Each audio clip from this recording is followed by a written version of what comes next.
ตอนนี้เพื่อนของเราก็ทยอยเข้ามาเรื่อยๆนะคะคนที่เข้ามาแล้วตอนนี้17 คนเราไปกระตุ้นสมองกันนิดนึงก่อนเรียนนะคะ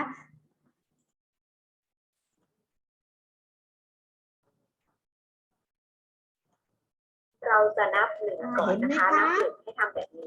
เห็นแล้วทำตามเลยค่ะยกมือขึ้นมาฝึกสมาธินิดนึงนะคะก่อนเรียนนับสองก็คือนิ้ว2 นิ้วต่อไปนับ3นับ4นับ5หนูยังไม่เห็นค่ะนับ6แบบนี้นะคะนิ้วโป้งกับนิ้วชี้มาแบบนี้นับ6นับ7คือนิ้วโป้งกับนิ้วนางต่อไปนับ8นิ้วโป้งและนิ้วกลางนะคะนับ9คือนิ้วโป้งกับนิ้วชี้และนับ10ก็คือกำมือไว้แบบนี้เดี๋ยวเรามานับ1 ถึง 10แบบเปลยืนกันอีกรอบนึงดีกว่านะคะ1 2 3 4 5 6 7 8 9 10เก่งมากเลยค่ะเด็กๆเดี๋ยวรอบต่อไปนะคะเรามาลองทำนับ1 ถึง 10แบบเปลี่ยนยิมประกอบกับเพลงนับเลขกันเลยดีกว่านะคะถ้าคนไหนร้องได้นะคะร้องไปพร้อมๆกับครูแพรเลยนะคะ1 2 3 4 2 3 4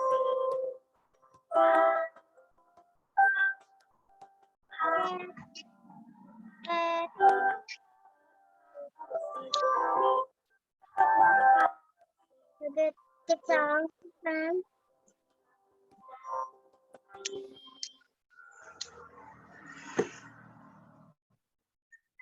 ต่อไป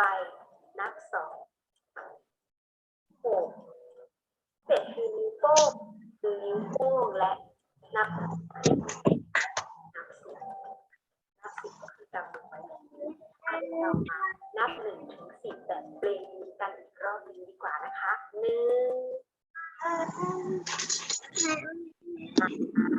คุณครูขาวิชาอะไรคะ วิทยาศาสตร์ค่ะ6 7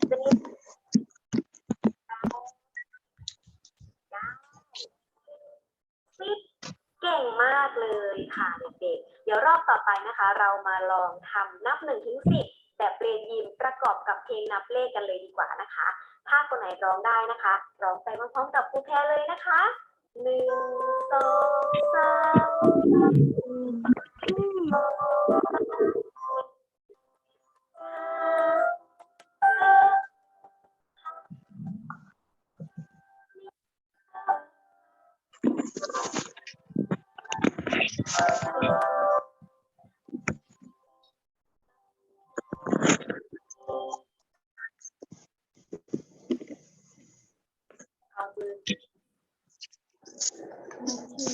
2 ตอนนี้กี่คนแล้วก็19 คนแล้วนะคะ ฝึกนับ1 ถึง 10ไปแล้วเป็นยังไงคะรู้สึกว่า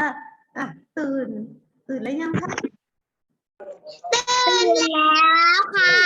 หลังจากอาหารเที่ยงเสร็จก็จะเริ่มง่วงนะหนังท้องตึงตาก็เริ่มหย่อนแล้วตื่นแล้วนะคะ เดี๋ยวเรียนอีกวิชาหนึ่งนะคะ เดี๋ยวก็ได้ไปพักผ่อนนะวิชาวิทยาศาสตร์นะคะสำหรับคุณที่ถามครูว่าวันนี้วิชาอะไรช่วงบ่ายวิทยาศาสตร์ค่ะ วันนี้จะต่อในหน่วยการเรียนรู้เหมือนเดิมนะคะที่3เรื่องเสียงนะคะจากคาบที่แล้วของเมื่อวานนะคะจำได้ไหมคะของเมื่อวานเราเรียนเรื่องอะไร สวัสดีครับ สวัสดี ใช่ไหมล่ะอย่างนก เราเรียนเรื่องอะไรคะเมื่อวานวิทยาศาสตร์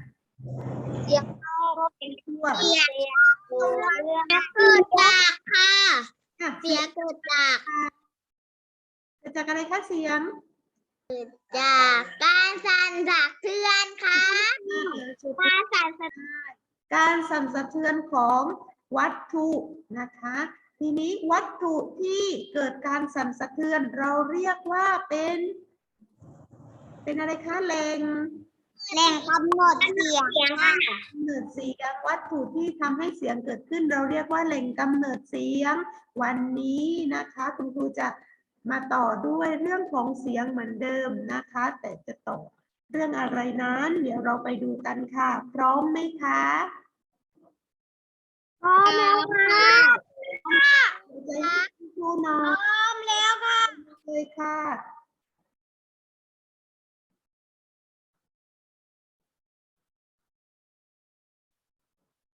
กดสติกเกอร์หัวใจขึ้นมา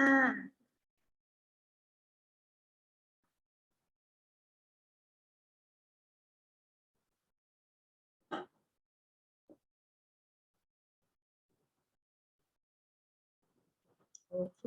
นะคะ พร้อมแล้วเราไปกันเลยค่ะ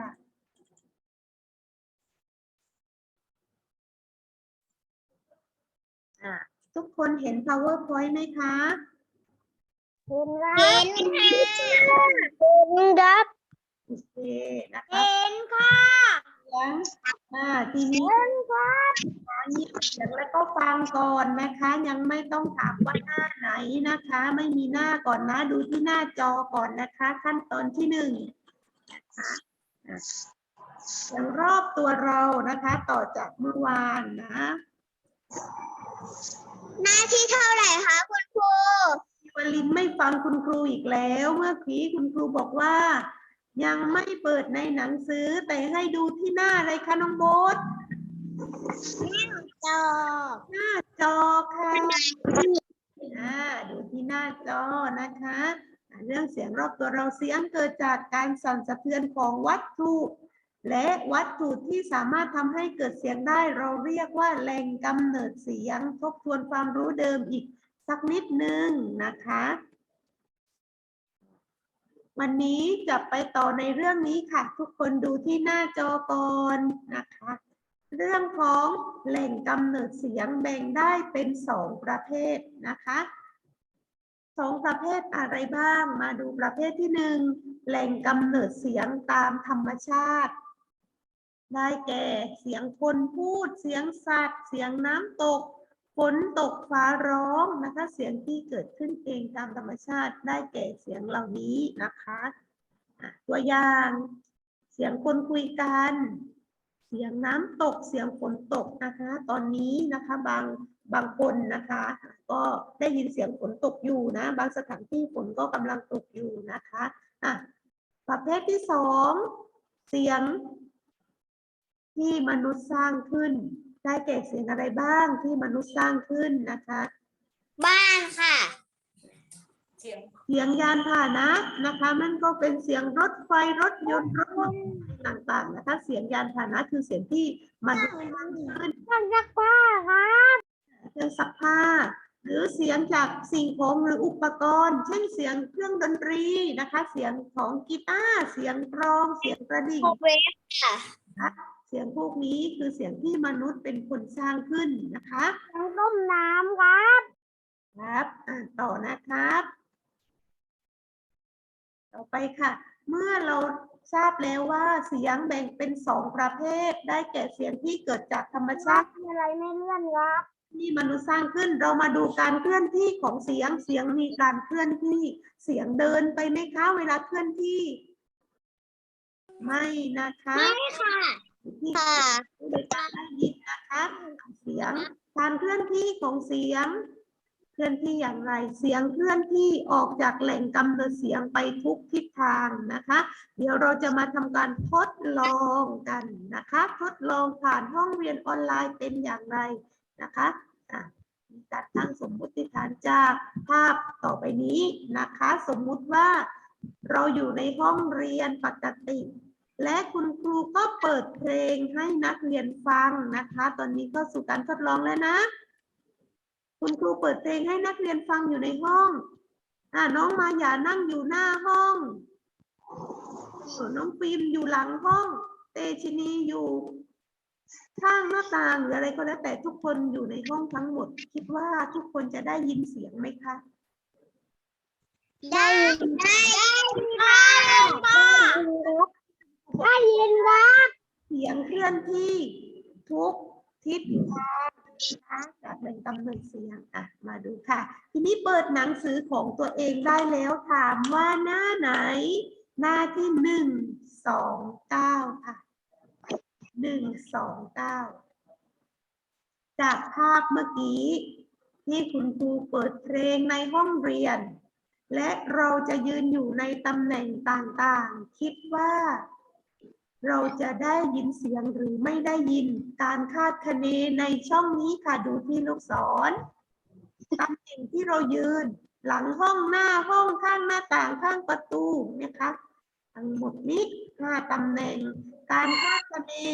เราคิดว่าจะได้ยินไหมคะถ้าได้ยินติ๊กเครื่องหมายถูกในช่องได้ยินถ้าไม่ได้ยินก็ติ๊กเครื่องหมายถูกในช่องที่ไม่ได้ยินเราคิดว่าได้ยินหรือไม่การยืนทุกตำแหน่งของห้อง ติ๊กแล้วค่ะหน้าไหนนะคะคุณครู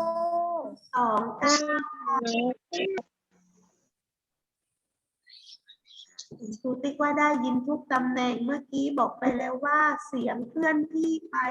ทุกทางเพราะฉะนั้นไม่ว่าจะอยู่ตรงไหนของห้องเรียนก็จะได้ยินทั้งหมด เราคาดคะเนคำตอบได้แล้วมาดูผลการสังเกตได้ยินไหมคะคิดว่า ยินครับ ได้ ได้ยินนะคะ แล้วก็ติ๊กไป ได้ยิน ว่าได้ยินนะคะ สไลด์ไม่ขึ้นเลยว่าสไลด์ไม่ขึ้นครับ ตอนนี้สไลด์อยู่หน้าไหนคะ สไลด์ไม่ขึ้นค่ะยังอยู่หน้าแรกครับตัวค่ะ ยัง หน้าแรกครับอยู่หน้าเดิมครับ ทำไมวันนี้สไลด์มากกับเด็ก เนี่ย29เป็นว่าการตำแหน่งที่ยืน ขึ้นแล้วค่ะขึ้นแล้วค่ะ ค่ะขึ้นแล้วนะคะ ปิดไมค์เลยค่ะ ขึ้นเลยครับแล้วค่ะ คนที่เพิ่งเข้ามาหน้าที่129ค่ะ ทีนี้เราบันทึกผลลงไปแล้วว่า การที่เราอยู่ในทุกตำแหน่งของห้องเราก็จะได้ยินเสียงเพลงที่คุณครูเปิดนะคะ มาสรุปผลการทดลองกัน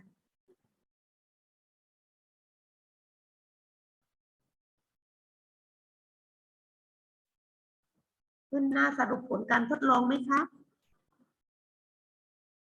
ขึ้นค่ะ สรุปว่าได้ยินเสียงเพลงนะคะ ได้ยินเสียงเพลงดูในหนังสือของตัวเองนะคะติ๊กเครื่องหมายถูกในช่องสี่เหลี่ยมคำว่าได้ยินเสียงเพลง และไม่ได้ยินเราก็เว้นไว้ แสดงว่าเสียงมีการเคลื่อนที่อย่างไรคะโชกุน คุณครูขาขออนุญาตเข้าน้ ค่ะเคลื่อนที่ไปทุกทิศทางนะคะ เราก็เติมคำว่าทุกทิศทางลงไปเลยค่ะ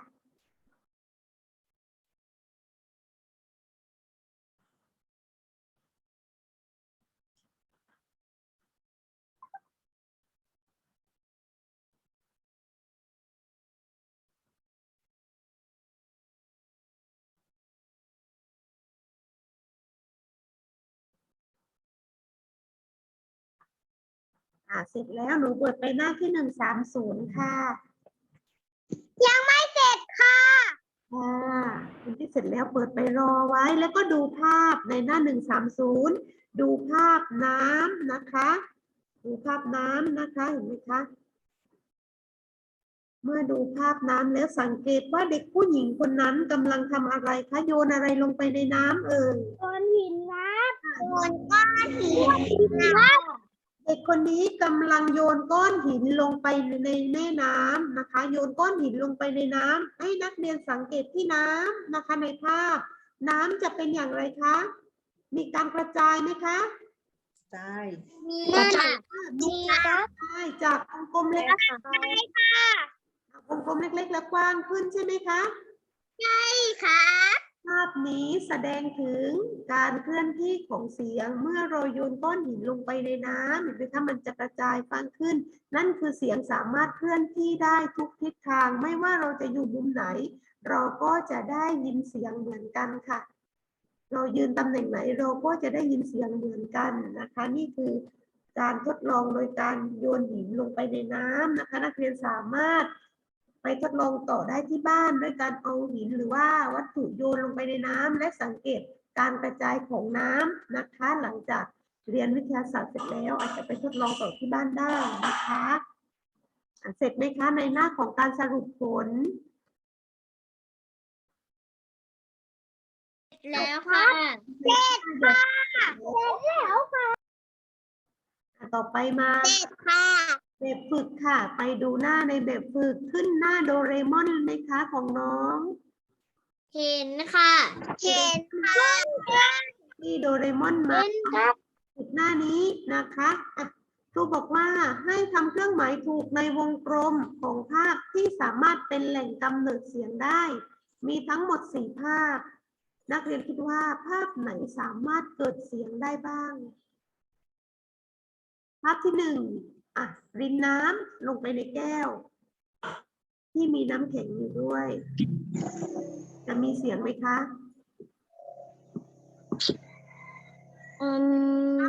แก้วเรามีเสียงไหมคะ มีค่ะค่ะ มีค่ะมีครับ แล้วก็ติ๊กเครื่องหมายถูกลงไปเลยค่ะ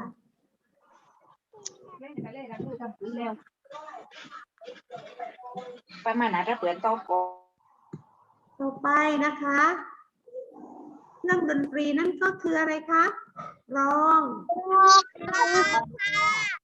ตีกลองจะได้มีจะเกิดเสียงไหมคะ ได้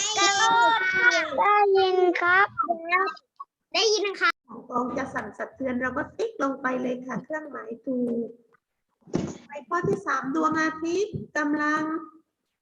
ตกดิน เสียง กำลังตกดิน ไม่มีค่ะ เสียงนะคะ ไม่มีค่ะ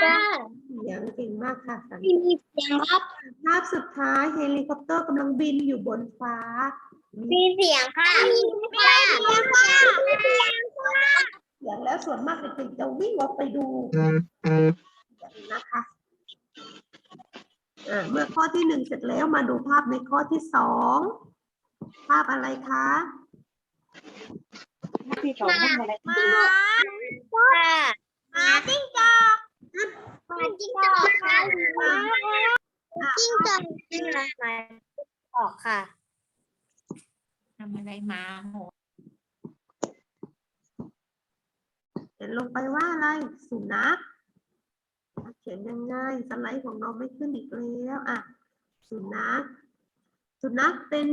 แหล่งกำเนิดเสียงตามธรรมชาติหรือมนุษย์สร้างขึ้น ตามธรรมชาติค่ะ นะคะสัตว์ตามธรรมชาตินะคะต่อไปภาพที่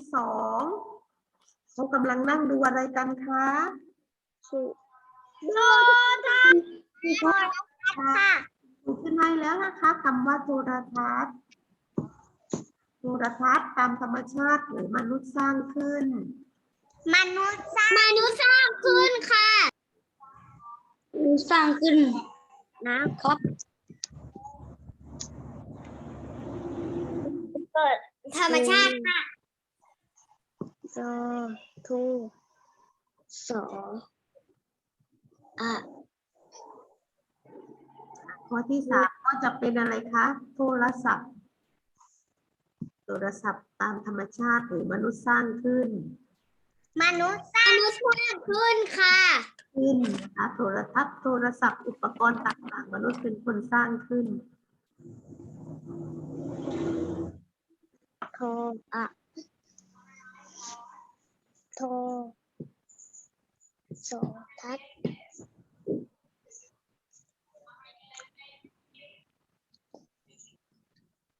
รศัพท์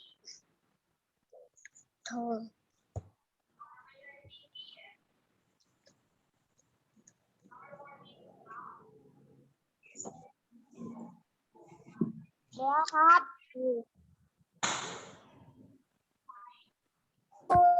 สอนค่ะสวัสดีค่ะคุณครูภาษาอะไรคะแอนก่อนเจ้ามามันคงก็จันว่างั้นแน่เลยคนนัดเนี่ยคนมานั่นแหละอันนั้นไม่ใจปิด ปิดไมค์ด้วยนะคะ แล้วครับนั่งหน่อย ค่ะใครเสร็จเปิดไมค์ได้เลย ครูเบลขาหน้าไหนคะ อนุฟังทุนค่ะ ครูเบลขาหน้าที่เท่าไหร่คะ ใช่ไหมคะ หนูไปหน้า132เลยค่ะสำหรับคนที่เพิ่งเข้ามา คนที่เพิ่งเข้ามาเปิดหน้า132นะคะ132วันนี้ไม่ต้องทำอะไรนะคะ เดี๋ยวจะตอบปากเปล่านะคะในหน้า132ค่ะมีเหตุการณ์อยู่ทั้งหมด6เหตุการณ์ดูในหนังสือของตัวเองควบคู่ไปนะคะ แล้วก็ฟังที่คุณครูถามนะคะ ในหน้า132มีเหตุการณ์ทั้งหมด6เหตุการณ์นะคะ คุณครูจะถามว่าการเกิดเสียงเกิดขึ้นหรือไม่มีเสียงนะคะเหตุการณ์ที่1ไก่ขันอยู่หน้าบ้านมีเสียงไหมคะ มีค่ะมีค่ะ ได้เลยนะคะสามารถ มีค่ะ ค่ะ มีครับ ถามรายบุคคลดีกว่า เสียงมันจะขึ้นมาไม่พร้อมกัน ข้อที่2คุณแม่คุยกับคุณพ่อมีเสียงไหมคะน้องอูม เสียงครับ เก่งมากมีเสียงนะคะ ก็ติ๊กลงไปในช่องมีเสียงเกิดขึ้นในข้อที่3ถามนัชชาไม่ได้เรียกชื่อนัชชาเลยตั้งแต่เมื่อเช้า นัชชาข้อที่3แก้วนอนหลับบนเตียงมีเสียงไหมคะเปิดไมค์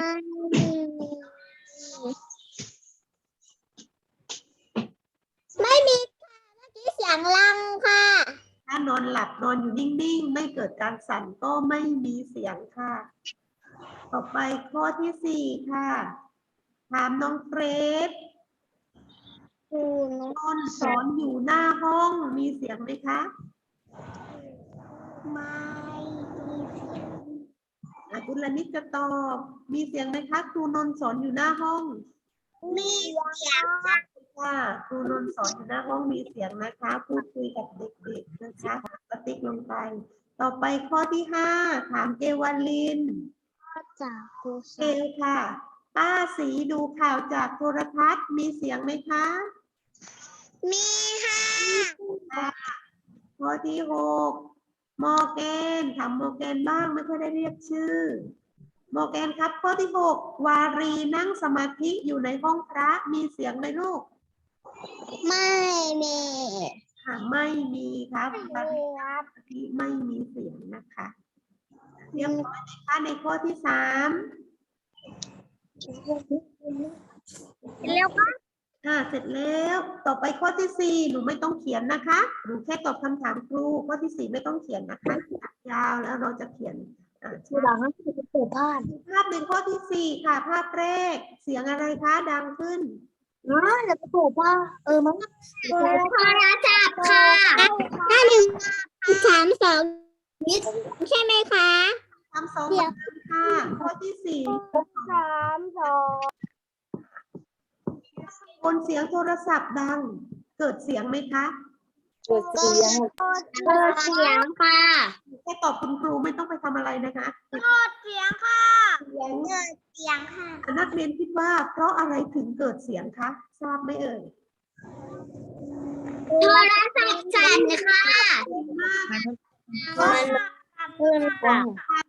เตือนของโทรศัพท์นะคะ โทรศัพท์สั่นให้เราได้ยินเสียงนะคะเราอยู่ในบ้านโทรศัพท์ดังเราได้ยินไหมคะ ได้ยินค่ะครับ เราจะไม่ได้นั่งอยู่ใกล้โทรศัพท์แต่เราได้ยิน เนื่องจากว่าเสียงของโทรศัพท์มีการเคลื่อนที่อย่างไรคะ ทิศทางค่ะ ทิศทางเนื่องจากว่าโทรศัพท์สั่นถึงจะมีเสียงดังและเสียงของโทรศัพท์เคลื่อนที่ไปทุกทิศทางไม่ต้องเขียนนะคะ ต่อไปดูข้อที่2 มีอะไรวางอยู่บนโต๊ะคะ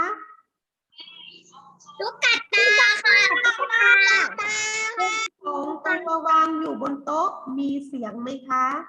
ไม่มีค่ะ สังเกตจากอะไรคะว่าไม่มีเสียง มันไม่ขยับค่ะดีค่ะ ตามไม่ขยับหรือว่าไม่ มันไม่ได้ นั่นเองนะคะเก่งมากๆนะคะเราไม่มีการสั่นเกิดขึ้นทำให้ไม่มีเสียงเกิดขึ้นนะคะและก็ไม่มีการเคลื่อนที่ของเสียงนะคะ หน้า132ก็เสร็จนะคะข้อที่4ไม่ต้องทำสุดท้ายแล้วบทนี้นะคะ สรุปผลในหน้าเท่าไหร่คะ133 133ค่ะ133ค่ะ ในหน้าที่133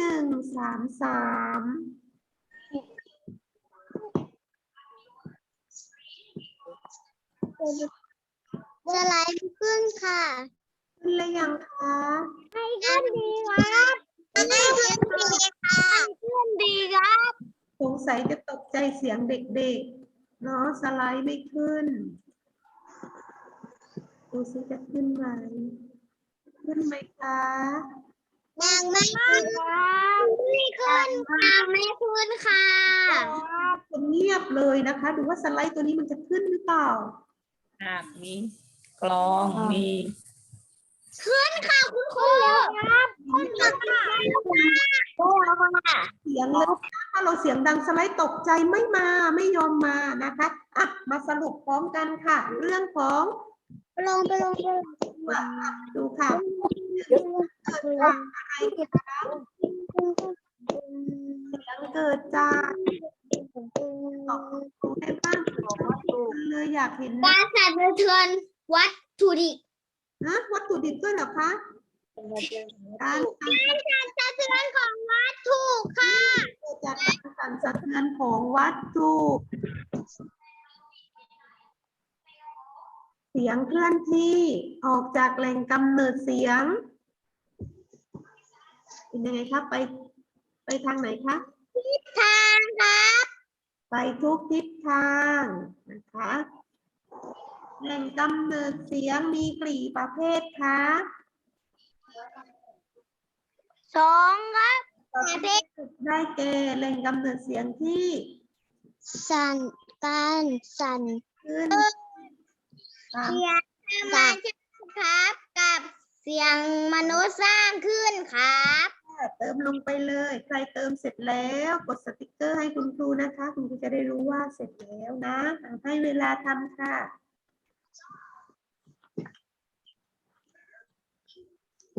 การสั่นสะเทือนของ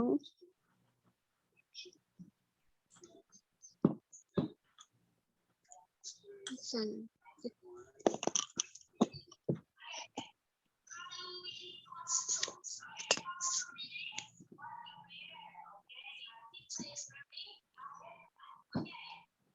การสั่นสะเทือนของวัตถุ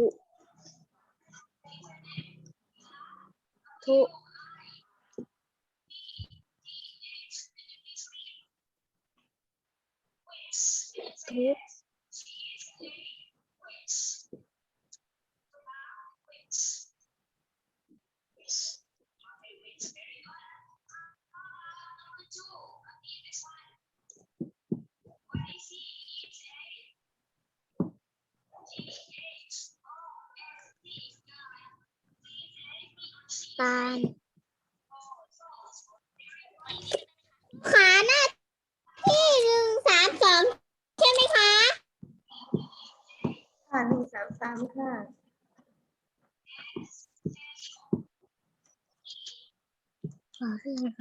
เสื้อมาก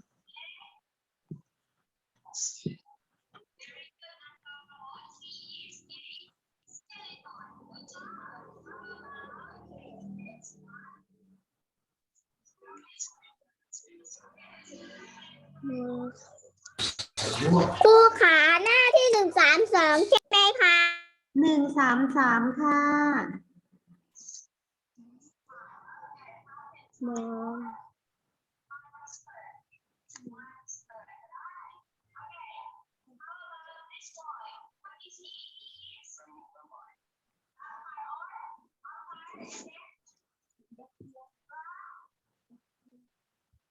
วริศราเสร็จแล้วเหรอคะ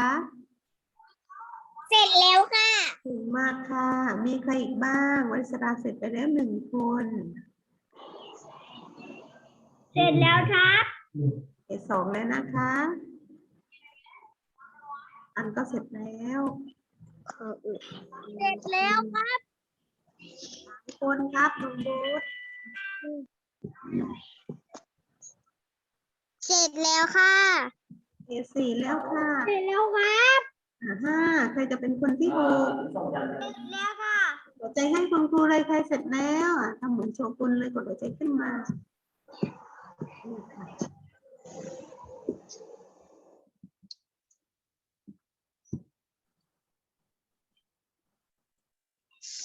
นี่ค่ะ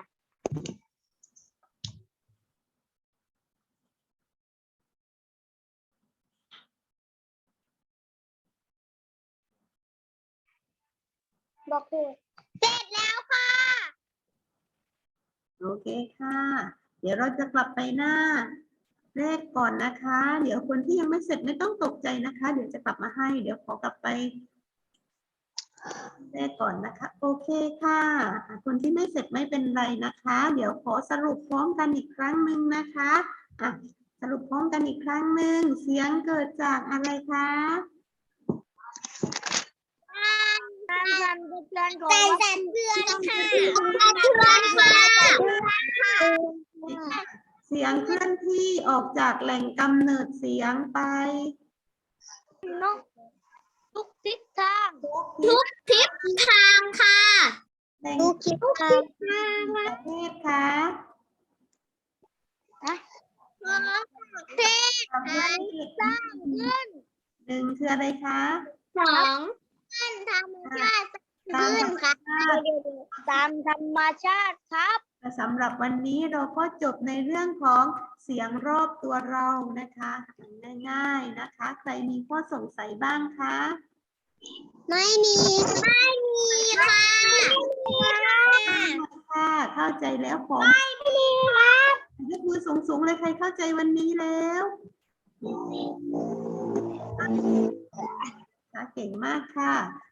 ในเมื่อวันนี้ไม่มีอะไรสงสัยแล้วนะคะ คนที่เสร็จแล้วคุณครูให้หนูออกจากห้องเรียนได้เลยนะคะออกจากห้องเรียนได้เลยสำหรับคนที่ยังไม่เสร็จอยู่ต่อได้นะคะ คุณครูมีให้ต่อนะคะใครไม่เสร็จยังไม่ต้องออกนะคะ